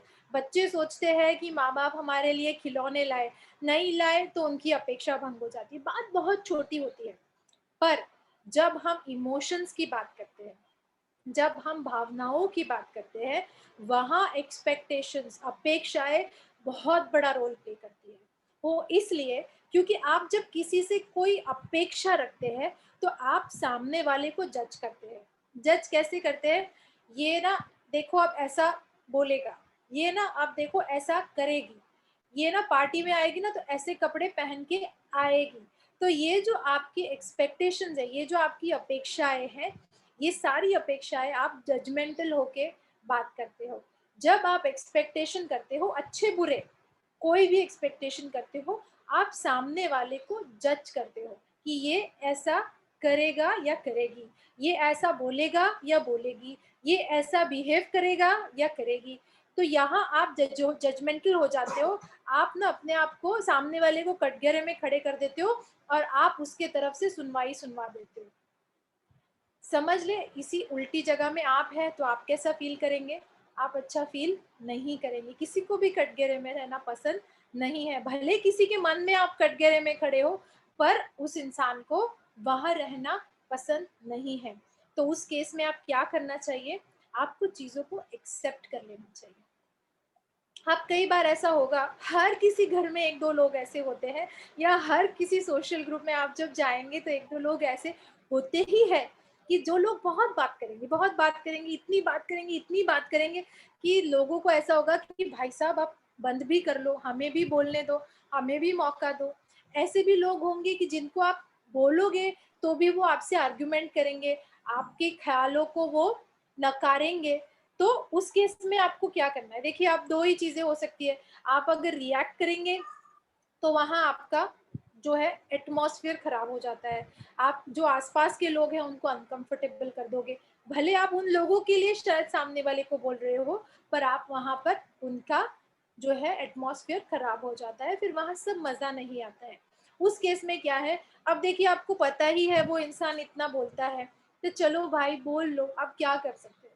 जब आपको पता ही है कि उसको बहस करना पसंद है, तो हाँ भाई बोल लो, अब क्या करें। देखो, जब आप एक्सेप्ट कर लेते हो चीज को, तो वहां पर आपका जो गुस्सा होता है, आपका फ्रस्ट्रेशन होता है, आपका जो डिसअपॉइंटमेंट होता है, वो कम हो जाता है, क्योंकि आप सामने वाले को ऐसे एक्सेप्ट कर लेते हो। अब किसी के हस्बैंड या किसी की वाइफ बड़े गुस्से वाली हो, अब जिंदगी तो उन्हीं के साथ काटनी है, तो ऐसा हम नहीं कहते हैं कि सेल्फ रिस्पेक्ट को आप हर्ट करो, पर कहाँ तक आप एक लिमिट बनाओ और सामने वाले को एक्सेप्ट कर लो। उसने भी तो आपको आपकी अच्छाइयों और बुराइयों के साथ एक्सेप्ट किया है, तो आप भी उसको उनकी अच्छाइयों और बुराइयों के साथ क्यों नहीं एक्सेप्ट कर सकते। जहां पर आपका कंट्रोल नहीं है, तो वहां आप अपने आप पे कंट्रोल करिए। जहां आपको पता है कि उनका गुस्सा करने की आदत है, तो वहां आप उनके गुस्से पे ध्यान मत दीजिए। उनका गुस्सा है, वो करेंगे, करने दो, क्या फर्क पड़ता है। जब आप उस चीज को अपने आप तक नहीं लाओगे, आप अपने आसपास एक दीवार बना लोगे, तो वो वहां टूट जाएगा, आप तक आएगा नहीं, और उससे आपको बहुत बेहतर जिंदगी मिलेगी। मैं कुछ लोगों के हैंड रेस देख रही हूँ, हम क्वेश्चन आंसर्स के राउंड में हर चीज को एड्रेस करेंगे। फिर है, अब इसके फायदों की बात कर लेते हैं। हमने कैसे करना है ये बात कर लिया, क्यों करना है ये बात कर लिया, अब इसके फायदे की बात कर लेते हैं कि जब हम एम्पैथी दिखाते हैं, तब हम हर चीज में अपना एक एम्पैथेटिक अप्रोच करते हैं, उससे लोगों को हम ज्यादा पसंद आते हैं। एक कंसिस्टेंसी बिहेवियर में आ जाती है कि ये इंसान किसी भी हालत में अपनी समतुलता नहीं खोता है। दूसरी बात आती है माइंडफुलनेस। माइंडफुलनेस का मतलब होता है कि आप चीजों को एक्सेप्ट कर लो, आपको दुनिया में कुछ भी हो जाए, आपके साथ क्या होना है ये आप खुद ही तय कराओगे। तो दैट इज माइंडफुलनेस, कि आपका माइंड आप पे काम कर रहा है, दूसरे का माइंड आप पे काम नहीं कर रहा है। आपको अच्छे से सुनने की आदत हो जाती है। जैसे मैंने बताया, रिस्पॉन्ड करने के लिए good listening is very very important. तो आपको सुनने की आदत हो जाती है, उससे आप ऑटोमेटिकली बात कम करते हैं। जब बात कम करते हैं, तो शब्दों की धार से आप किसी को नहीं चोट पहुंचाते हैं। फिर डेलीगेटिंग, आप सीख जाते हैं कि चलो कोई नहीं, उसने नहीं किया तो मैं माफ कर देता हूँ, अब क्या फर्क पड़ता है, अगर वो नहीं कर रहा है तो मैं कर लेता हूँ, मैंने नहीं किया तो मैं उससे अपेक्षा नहीं करता हूँ। तो आप सीख जाते हैं कि कैसे आपको अपने आप को इसमें से छुटका पा लेना है, और वो सामने वाले पर रहता है। और बात है प्रायोरिटाइजिंग। आपको क्या प्रायोरिटी देना है, अपने हेल्थ को प्रायोरिटी देना है या सामने वाले को नीचे दिखाने की प्रायोरिटी देनी है। आपको अपने आप को, लाइफ को इम्प्रूव करना है, या अपना गुस्सा सामने वाले को दिखाना है। उससे क्या फायदा होगा, क्या नुकसान होगा, ये आप सोचेंगे तो आप ऑटोमेटिकली चीजों को रिस्पॉन्सिव हो जाएंगे इंस्टेड ऑफ रिएक्टफुल हो जाएंगे। उसके दूसरे क्या फायदे हैं, ये तो बहुत डायरेक्ट फायदे हम बात कर चुके हैं। गुड टाइम मैनेजमेंट, आप आपका वक्त जाया नहीं करेंगे, झगड़ा नहीं होगा तो चीजें जल्दी सुलझ जाएंगी, आर्ग्यूमेंट्स नहीं होंगे तो चीजें जल्दी सुलझ जाएंगी, आपका वक्त बच जाएगा। वो वक्त आप किसी और अच्छी चीज के लिए इस्तेमाल कर पाएंगे। आपके अंदर अपने आप एक प्रसन्नता रहेगी, ह्यूमिलिटी जो हम कहते हैं, कि आपको सामने वाले की किसी भी बुरे व्यवहार का, आपको वाले की किसी भी बुरे व्यवहार का बुरा नहीं लगेगा। पॉजिटिविटी रहेगी, क्योंकि आपको पता चल गया है कि आपके पास एक बहुत बड़ा शस्त्र है, अपने आप को मैनेज करने का, तो आप में एक पॉजिटिविटी बनी रहेगी। आप चीज़ों को बहुत असर्टिवली, बहुत फ्लेक्सिबली सोचेंगे, और आप अगर किसी को अपना गुस्सा ज़ाया कर रहे हैं तो वहाँ जाहिर करते वक्त आप बहुत ऑनेस्टली उस चीज़ को अच्छा, गुस्सा और अच्छा करके दोनों बातों को सामने बहुत सीधे से रख देंगे। सो उसी के साथ मैं जो अपनी बात कहना चाहती थी वो मैं यही पूर्ण विराम दूंगी। अब जिन लोगों को सवाल है वो सवाल या जवाब हम आगे बढ़ाएंगे। Can you please stop your PPT? Yes. Thank you. So it was really wonderful listening you, Asmani ji. बहुत अच्छा और बहुत सिंपल वे में आपने बहुत अच्छी अच्छी बातें की है। एक्चुअली आजकल तो क्या है कि हैप्पीनेस बहुत डिपेंडेंट हो गई है, हम लोगों पे बहुत भरोसा करते हैं, हमारी खुशी लोगों पे मतलब आधारित हो गई है, और उसकी वजह से क्या जैसे सीस और राइट जैसी इमोशंस हो गई है हमारी, कई बार हर्ट होते हैं, कई बार खुश होते हैं, तो इट्स लाइक सीस और राइट। पर आपने बहुत अच्छी बात बताई जिसमें इंटरपर्सनल रिलेशनशिप की बात बहुत अच्छी बताई। सबसे बड़ी बात जो मुझे आपकी अच्छी लगी वो सैंडविच, सैंडविच की तरह जो हम अगर बात करते हैं सैंडविच मेथड की तरह कि पहले मतलब थोड़ा उनकी प्रशंसा या तारीफ कर ली, फिर थोड़ा गुस्सा कर लिया, फिर एंड ऑफ द डे मतलब अच्छे से बात करके या बात को सुलझा लिया, बोलते हैं। I like the sandwich method very much. आपने बोला कि चिंता नहीं करनी है, अंदर से खुशी करनी है, आप सुधर जाएं या फिर इन सब चीजों को पाल ले, बहुत बॉटम लाइन है, पर बहुत अच्छा है। मेंटल हेल्थ के बारे में भी आपने काफी अच्छी बातें की, एम्पैथी और ग्रेटिट्यूड, वो भी एक बहुत अच्छा मतलब आपने, it's like a gift from to you, gift from you to us, ऐसे बहुत अच्छी अच्छी बातें की है। I am really delighted and happy to listen you. मैं समझ रही हूँ कि बहुत लोग थे, we were 94 at a time today, and बहुत लोगों को भी अच्छा लगा होगा। So now it's open forum for question answer. मैं हैंड रेज देख रही हूँ मनु भाई का, पर शायद वो गलती से हो सकता है, या if it's genuine you can ask the question. आप म्यूट पर है। હાજી મનુભાઈ તમે મ્યુટ, હાજી હાજી હવે પૂછી શકો છો, અને ગુજરાતી પણ ચાલશે, બેન સમજે છે Gujarati. I have immense pleasure to listen this worth listening lecture, and it's a method of education method or expression educationally. What is the effect of emotion on learning process?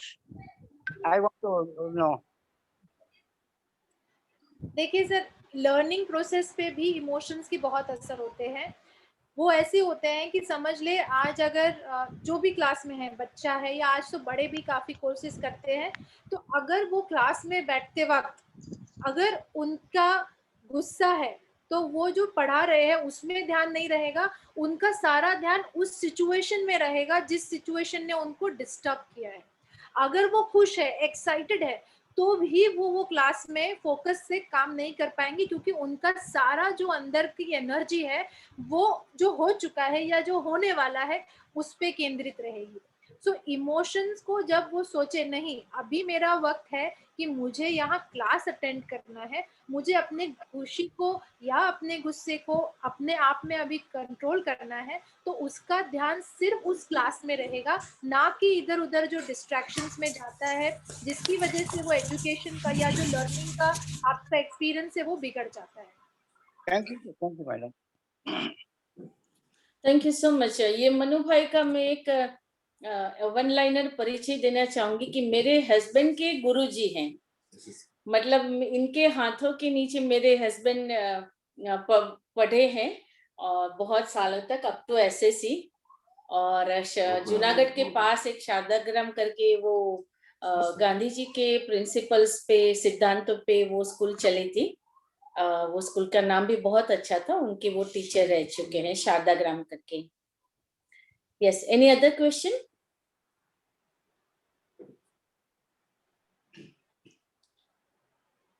Yes, any other question?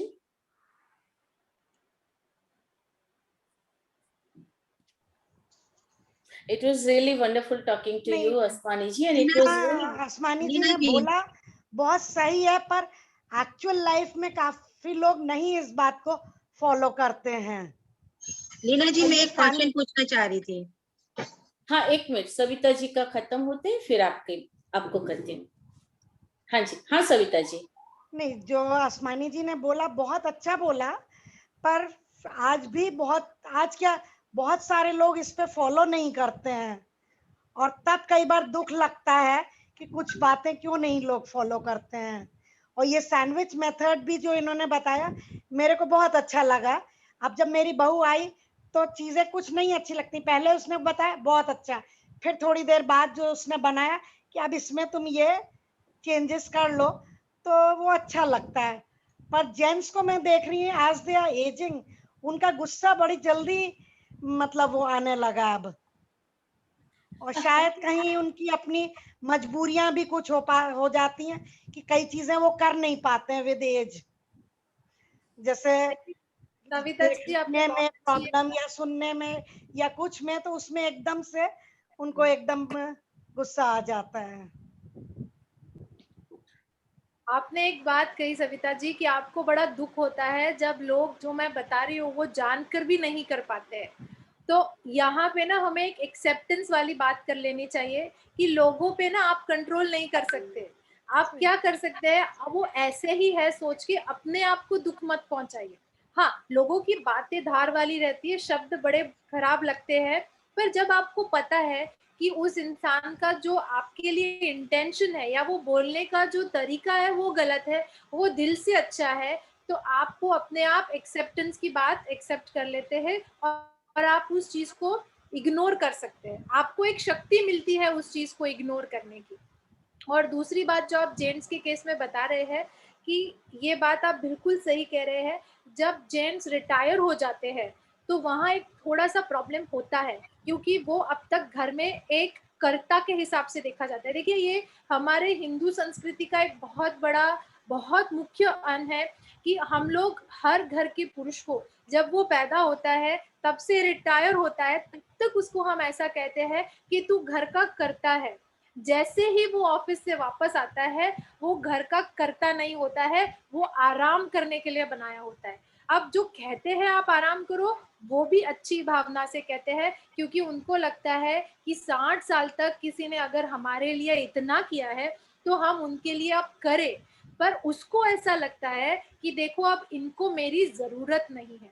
सो ये जो है ना, हम बचपन से upbringing में लाते हैं कि वो करता है, और एक दिन अचानक क्योंकि वो 60 साल के हो जाते हैं, उनका पूरा रोल चेंज होता है, तो वो उनको एक्सेप्ट करने के लिए भी मुश्किल हो जाता है। तो उनको हमें ऐसे समय में थोड़ा वक्त देना बहुत जरूरी होता है। उनसे अपेक्षाएं ना करें, आप उनको जैसे है वैसे एक्सेप्ट करें।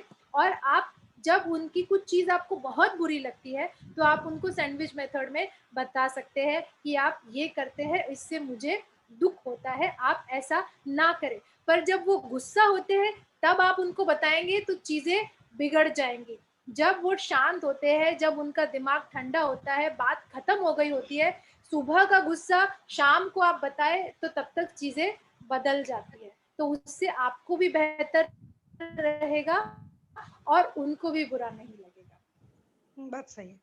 सही जैसे सही मेरे सही। हस्बैंड अभी भी काम कर ही रहे हैं, 70 प्लस में भी स्टिल डूइंग बिजनेस, क्योंकि बेटे को गाइड करना है।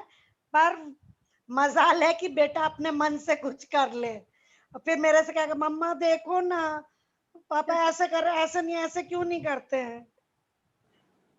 और अभी भी वो काम कर ही रहे हैं। जैसे मैंने नहीं, बताया, दिस इज हाँ रीइंफोर्समेंट। जो हमने फनल की बात की थी कि वक्त के साथ रीइंफोर्समेंट होते जाते हैं और हम कुछ व्यवहारों को मान लेते हैं कि ऐसे ही करना चाहिए, वहां तकलीफ आती है।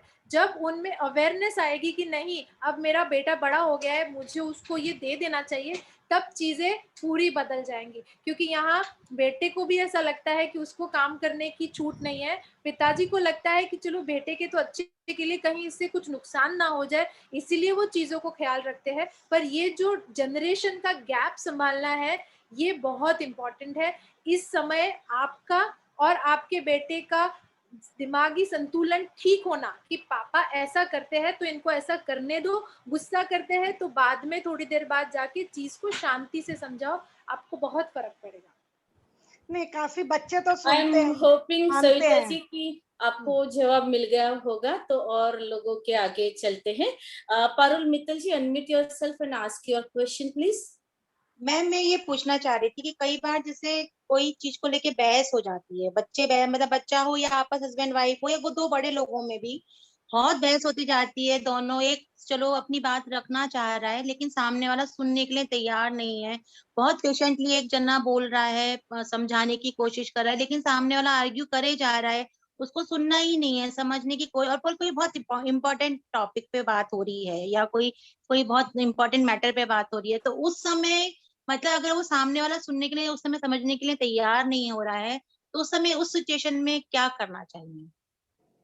देखिए, जैसे मैंने अपने एक पॉइंट में बताया था कि जब हम अपनी भावनाओं पे कंट्रोल नहीं रखते हैं तो हमारा लॉजिकल थिंकिंग, हमारी प्रोडक्टिविटी कम हो जाती है। उसी जी। तरह जब सामने वाला आपकी बात नहीं सुन रहा है, जब वो आपकी बात को नहीं समझ रहा है, उसका अपनी भावनाओं पे कोई कंट्रोल नहीं, तभी उसका लॉजिक और उसकी प्रोडक्टिविटी जैसी होनी चाहिए वैसी नहीं। उस केस एग्जैक्टली। में आप अपनी भावनाओं पे कंट्रोल करिए।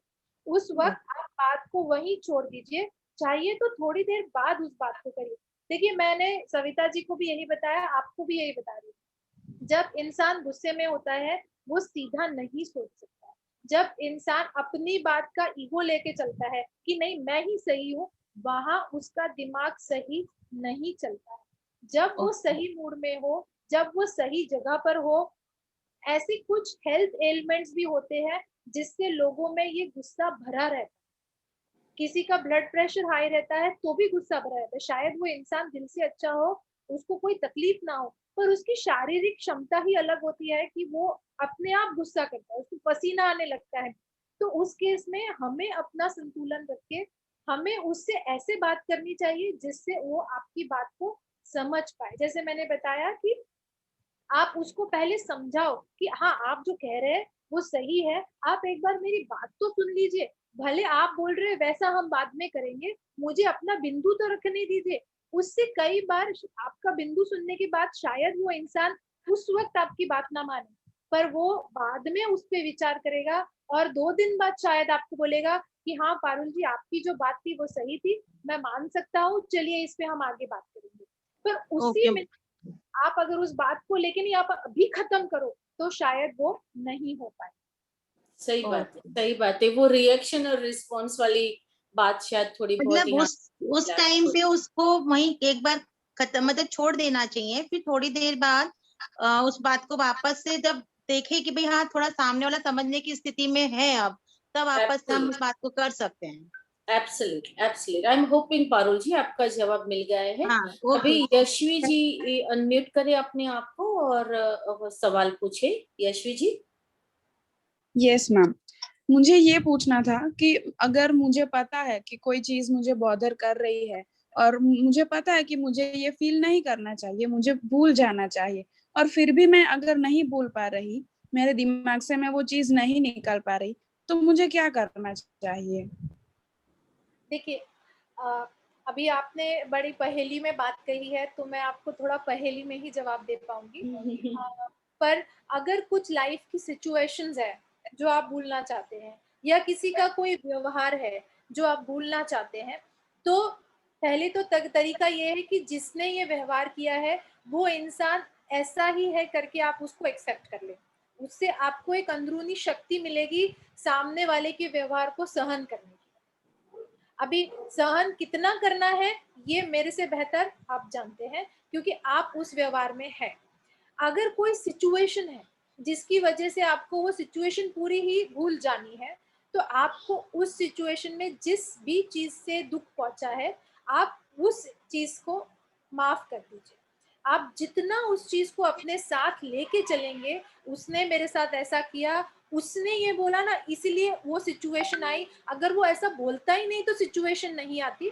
तो ये जो आपकी माफी उसको दे देनी, वो आपके हेल्थ के लिए, आपके मानसिक शांति के लिए बहुत ज़्यादा इम्पॉर्टेंट है कि चलो मैंने उसको माफ़ किया। भले आप उसको बोलो नहीं, पर आप अपने आप पे ही डिसाइड कर लो कि जाओ, जैसा हुआ जो हुआ मैं उस चीज़ को माफ़ करती हूँ। तो उससे आप अपने आप में एक शांति पाएंगे। अगर इसके बाद भी आपका प्रॉब्लम परसिस्ट करता है तो वो हम लोग कहते हैं कि उसका बहुत ज़्यादा इंटेंसिटी है। हम लोग उस केस में लोगों के 1-to-1 काउंसलिंग करते हैं, जहाँ पर हम लोग कुछ न्यूरोलिंग्विस्टिक टेक्निक्स को यूज़ करते हैं, जिससे हम आपकी वो इंटेंसिटी कम करते हैं। और ये चीज़ आप कर सकते हैं, बट वो सिर्फ अगर आपका इंटेंसिटी बहुत ज़्यादा हो, उससे आपके हेल्थ पे इम्पैक्ट आता है, तो आप उस चीज़ को बिल्कुल कर सकते हैं। सो आई एम होपिंग यशवी जी आपको जवाब मिल गया Okay, हो। thank you so much, ma'am. Now Yes, it will be yes. the last question from Dipal Dave. Yes, Dipal. Yeah, hello Asmani ji. First of all, I want to say really thank you. It's very nice that what you taught us. बहुत सारे concepts clear हुए, पर मेरा एक question था common कि कई बार ऐसा होता है कि आप जैसे बता रहे हैं ना, आदमी गुस्से में है तब आप उनसे बात मत करिए, आप शांत होने के बाद करिए।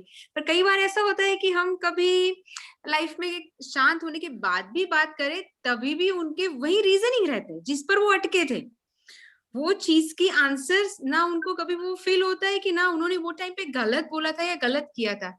ऐसी चीज को कैसे हैंडल करें हम? देखिए, यहाँ अगर आप किसी को ये जताना चाहते हैं कि आप गलत हैं, तो वहां पर, और उसके बाद वो नहीं मान रहे हैं कि वो गलत है, आपने कितने भी अच्छे शब्दों में बताया और वो नहीं मान रहे हैं, तो वहां आप अपना गुस्सा या अपने आप में एक दुख करके आप अपने आप को इम्पैक्ट करते हैं। तो यहाँ फिर वही एक्सेप्टेंस और फॉरगिव वाली बात आती है कि ये इंसान ऐसा ही है, मुझे इसको ऐसे ही रखना है, या और उसका मैं कुछ नहीं कर सकती, या फिर मैं इस चीज को ऐसा मान लूं कि मैंने इसको माफ किया। तो आपको फिर वो विषय पे वापस बात करने की जरूरत नहीं है। ये देखिए, हम इमोशंस इसलिए नहीं मैनेज कर रहे हैं कि हम सामने वाले के साथ की प्रॉब्लम सॉल्व कर पाए, हम ये मेजरली इसलिए मैनेज कर रहे हैं कि हम अपने आप को खुश रखें, हम अपने पे इमोशंस के जो नेगेटिव इम्पैक्ट होते हैं उससे बच पाए और जीने के और बेहतर तरीके ढूंढे। जैसे जब वो गुस्सा हुए होंगे, वो कुछ ट्रिगर से हुए होंगे, अब वो ट्रिगर आपके से हुआ या किसी और से हुआ होगा, अगली बार वो फिर से हो सकता है, उसमें आपका कोई कंट्रोल नहीं है, आपका कंट्रोल आपके इमोशंस में है। तो या तो आप उनको एक्सेप्ट कर लीजिए कि वो ऐसे ही है, या तो फिर आप उनको माफ कर दीजिए कि ये इंसान बदलने वाले नहीं है, तो मैं इनको माफ करती हूँ, तो अपना दिल हल्का हो जाता है। लीना जी, मैं यहाँ एक छोटी सी एग्जांपल देना चाहूंगी क्योंकि काफी लोगों की ये बात आ रही है। मेरे एक दोस्त है, उनकी बुआ जी की, मतलब वो 7-8 भाई बहन है, और उनके जो बुआ जी थे, उनकी शादी जिस घर में हुई थी, वहां उनकी जो सास थी वो बड़ी, मतलब सॉरी मुझे यूज नहीं करना चाहिए शायद, पर बड़ी खड़ूस थी। और वो खड़ूस इतनी थी कि वो जो बुआ जी थी वो मानसिक से पीड़ित हो गई कि वो घर में सास उनसे इतना बुरा व्यवहार करती थी कि वो अपना जो नॉर्मल मानसिक संतुलन था वो खो चुकी थी। अब जब ये बुआ जी घर पे आती थी अपने मायके में दोस्त के घर पर, तो उन बुआ जी को सब लोग इतना प्यार से ट्रीट करते थे, वो सबको इतना बड़ा बुरा कहती थी क्योंकि वो तो ससुराल में बड़ा बुरा ही सुनती थी। तो जब वो मायके आती थी तो उनकी वो आदत हो गई थी बड़ा बुरा बोलने की, तो उस वजह से वो ससुराल मायके में आने के बाद अपने घर वालों को भी भला बुरा बोलती रहती थी। पर जो उनके मायके के लोग थे वो ये सोचते थे कि ये मानसिक पीड़ित है, अगर अब हम इसको समझाएंगे तो ये नहीं समझने वाली है, इससे बेहतर है हम इसको अपनी तरफ से जितना समझ सकते हैं हम समझ ले, सामने वाले से हम कोई अपेक्षा ना करें। उससे हमें शक्ति मिलती है कि हम सामने वाले को सहन कर पाए। जैसे मैंने बताया, उनकी चीजों को मान ले कि चलो भाई ये तकलीफ में है, हम ज्यादा बेहतर है, हमारा दिल बड़ा है, इससे हमें एक शक्ति मिलती है अपने इमोशंस को मैनेज करने की। Thank you so much. बहुत सही बात है, बहुत सही बात है। अल्पा जी यहाँ पे है, उन्होंने हैंड रेज किया है, वो लास्ट क्वेश्चन रहेगा। अल्पा जी, yes. Yeah, thank you for taking my question, ma'am. जैसे आसमानी जी ने बहुत सारे लोगों को ये आंसर किया कि अगर चीज आप बदल नहीं सकते हो तो आप एक्सेप्ट कर लो। अगर कोई गुस्सा हो रहा है और वो अपनी आदत नहीं बदल रहा तो आप एक्सेप्ट कर लो। पर ऐसे करने से क्या होता है कि वो व्यक्ति ऐसा समझता है कि नहीं, अब तक मैं जो करता रहा, जो करती रही, वो ठीक ही था, सामने वाले को मेरी बात माननी पड़ी, मतलब वो गलत है और मैं सही हूँ। और वो जो प्रॉब्लम हमें जो रहती है वो फिर कंटिन्यू रहती है, उसका कोई सॉल्यूशन नहीं आता है। तो what should be done in that case? देखिए अल्पा जी, बिल्कुल सही बात है। जब मैं कह रही हूँ एक्सेप्ट कर लो या फॉरगिव कर लो, मैं फिर से बता रही हूँ ये हम अपने लिए कर रहे हैं। हम सामने वाले को रियलाइज करवाने के लिए नहीं कर रहे हैं कि आप गलत हो या आप बदल जाइए। हम इसलिए कर रहे हैं कि हम अपना मानसिक संतुलन ना खोएं। किसी के व्यवहार की वजह से आप दुखी हो रहे हो तो आपने आपकी स्ट्रिंग उनके हाथ में दे दी है, वो आप ना दें। आप आपकी खुशी आपके हाथ में रखें, इसीलिए हम उनको फॉरगिव कर रहे हैं या एक्सेप्ट कर रहे हैं। हमारे फॉरगिव करने से या एक्सेप्ट करने से बहुत कम केसेस में लोग बदलते हैं, पर हम अपने आप में एक खुशी रहते हैं कि चलो भाई ये इंसान जैसा भी है कोई फर्क नहीं पड़ना है, मेरे पे कोई फर्क नहीं पड़ेगा। और उसकी आपको एक शक्ति मिलती है, उससे सिर्फ आप अच्छे हो सकते हैं, सामने वाला नहीं बदलता। Thank you. मेरे हस्बैंड अभी मुझे इशारों से कह रहे हैं कि बहुत बड़ी बात बोली बहन ने, क्योंकि ही बिलीव्स इन दैट कि सामने वाला चेंज हो ना हो, अपनी खुशी के लिए, अपनी शांति के लिए जितना हो सके उतना लेट गो करो। बहुत अच्छी बात है, लाइफ ऑफ अ लेसन और टेक होम मैसेज है मेरे हिसाब से। तो बहुत बढ़िया आसमानी जी, आई एम होपिंग कि अब कोई क्वेश्चन नहीं है and it's time to conclude now. So हमारे ट्रेडिशन है वो आसमानी जी, मैं विथ योर कंसेंट मैं हमारे नेक्स्ट एपिसोड का ब्रोशर यहाँ पे रिलीज करना चाहूंगी। So next episode will be sub dreams, understanding the actual dreams and following one's passion। बहुत बढ़िया, ये TEDx स्पीकर है और Limca book of record hold किया है, golden book of world record hold किया है, एशिया बुक ऑफ रिकॉर्ड्स है और इंडिया बुक ऑफ रिकॉर्ड से। 31 इयर्स का लड़का है। 52 वीक्स में 52 इन्होंने शॉर्ट फिल्म्स बनाई है और बहुत सारा अचीव किया है छोटी सी उम्र में। And he speaking very very nice. आप समझ सकते हो टेडेक्स स्पीकर है तो क्या लेवल रहा होगा। नेक्स्ट सैटरडे उनसे हमारी रूबरू मुलाकात होगी। जरूर आइएगा with your friends and family. And till then please take care of yourself. और Aasmani ji, once again thank you so much from bottom of my heart. It was really wonderful listening you. बहुत अच्छे अच्छे life lesson आपने दिए हैं। आई am hopping हम सब उसको अच्छे से अपना सके, एक्सेप्ट कर सके और अपनी लाइफ को और पीसफुल बना सके। Thank you so much. Thank you everyone for sparing your valuable time. See you all next Saturday. Thank you so much. God bless. Thank you. Thank you Leena. और कुछ लोगों ने चैट में सवाल थैंक यू लीना बहन जी chart का link डाला है, अगर आपको सवाल के जवाब चाहिए तो आप मुझे कॉन्टेक्ट। हाँ आसमानी जी, आप मुझे अपना सब कुछ शेयर कर दीजिए, your all whereabouts, Facebook, YouTube, Twitter, जो कुछ भी है, एंड योर विजिटिंग कार्ड, वो सब कुछ मैं फ्लोट कर दूंगी ग्रुप में। Thank you once again. Thank you. Goodbye. And I'm just ending the session. Thank you, Asmani. Thank you. Thank you so much. Thank you. Thank you all. Thank you.